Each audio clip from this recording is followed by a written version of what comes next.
Hi, Claire. How are you? I'm good. How are you doing? I'm doing really well. I know that we've chatted before, I believe last year during the BRG Spotlight series, but this time we're talking about Pride Month. So I'm excited to connect with you again. Yeah, happy to be here. And so for those who are watching, this is Clare Marshall. She is the co-lead of not only the Pride BRG, but the newly formed Global Pride BRG. So I have the pleasure of chatting with her today. Yeah, it's really fun getting all of that started. So I'm just going to jump right in and ask you, Claire, as a member of the LGBTQ plus community, how does it feel for you to be able to bring your full self to work every day? I'm happy to say it kind of feels like nothing. And I think that's probably the way it's supposed to feel.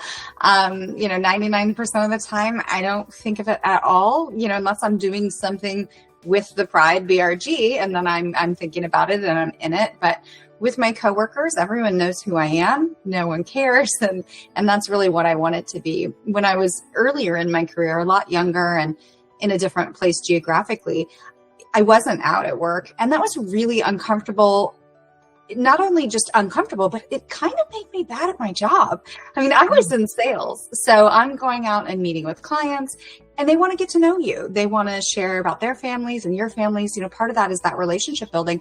And I was always in my head worried about, are they going to ask me if I have a boyfriend? Are they going to ask me if I have a husband?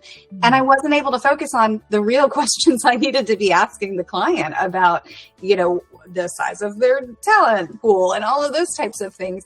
And so it was very distracting to have to worry about that and worry about, am I going to have to lie to this client? Am I going to have to sidestep this question? And once I finally came out, it really just made my job so much easier. I didn't have that little distraction in the back of my head and I could focus on actually getting my job done instead of worrying about what people are thinking. I'm sure that was such a relief that relieved a lot of anxiety. I couldn't imagine. Yeah. And once I started talking with clients about it, it was really, the fear of it was way worse than it actually was. I had a few bad reactions from clients where they clammed up and stopped the conversation and then, didn't call me back. But those experiences were such smaller than the ease of me just being myself and the customer feeling that and feeling like I was a normal person instead of some anxious, nervous person sitting in front of them trying to talk about their workload.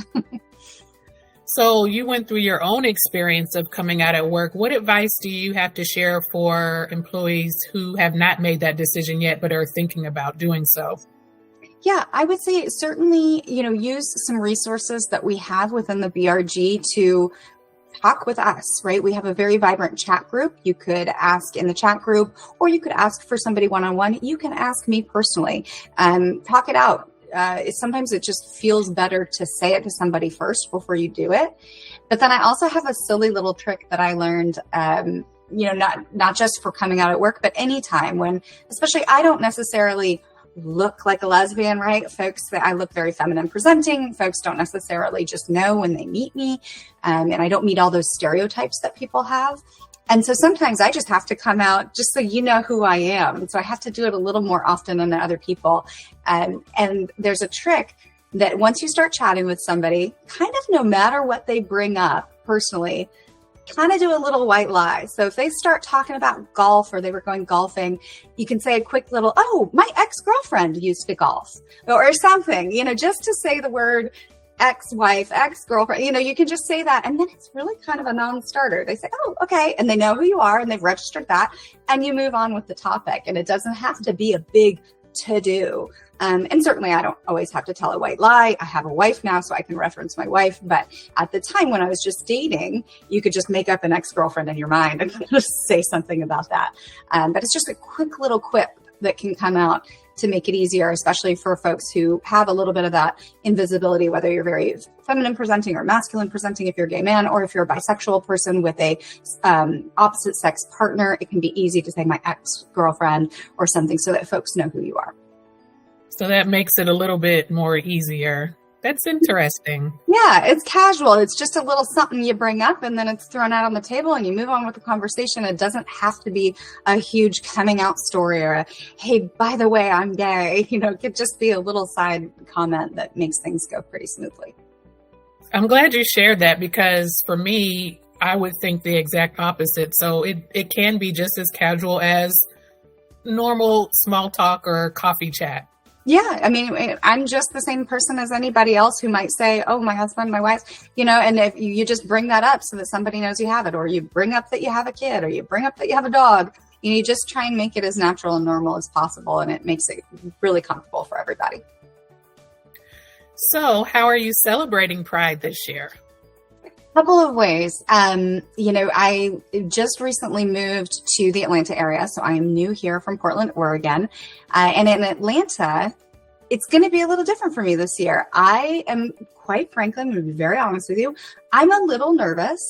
I normally put a pride flag outside of my house during June, and so I display that as a holiday. And I've never done that here in Atlanta, and I don't know how my neighbors are going to react. So I'm a little bit nervous, and I was always hanging one in my Portland house, and that was no problem. However, my cousins in Portland hung one in theirs, and their HOA had a whole meeting about it. And this was in Portland, and people were complaining that it was offensive to have a rainbow flag outside of your house. And I think, okay, if that can happen in Portland, Oregon, then it's a chance that it's going to happen here. And when it does, I'll be ready for it, and I'll be ready to figure that out and talk to my neighbors or do whatever I need to do with the HOA. But I am a little nervous. But I'm also very excited. In October is actually when Pride is celebrated here in Atlanta, and Randstad is going to be marching in the parade again. I missed last year because I was still living in Oregon, but it's so much fun. We all get together. We put on matching shirts. We've got swag to hang out. People are bringing their kids, and the kids are dressed up as princesses, handing out things. It's really fun. So I encourage anybody who's in the Atlanta metro area, you should definitely come join with us. You'll be seeing a ton of stuff about it on Connect.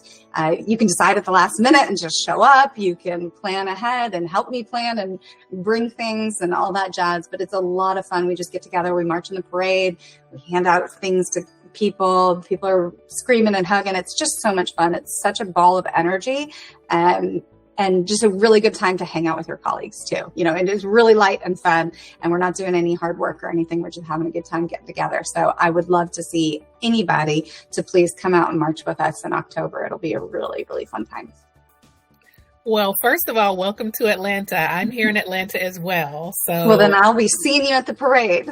You definitely will. And I hope that you have just as much of a warm welcome amongst your neighbors. But regardless, Atlanta is very inclusive, so I think you feel right at home here. And I look forward to seeing you at upcoming Pride events. Yes, I can't wait. Well, thank you so much, Claire, for all that you're doing. I'm excited to see what comes in the future, not just celebrating Pride Month, but throughout every day and every month for Pride BRG events and also Global Pride BRG. I'm really excited to see what comes of that. Yeah, me too. We've got a lot of things up our sleeves, and they just need to come to fruition. So we're going to be hearing a lot from us this year. Thanks again. Thank you so much. Have a great rest of your day. You too. Bye.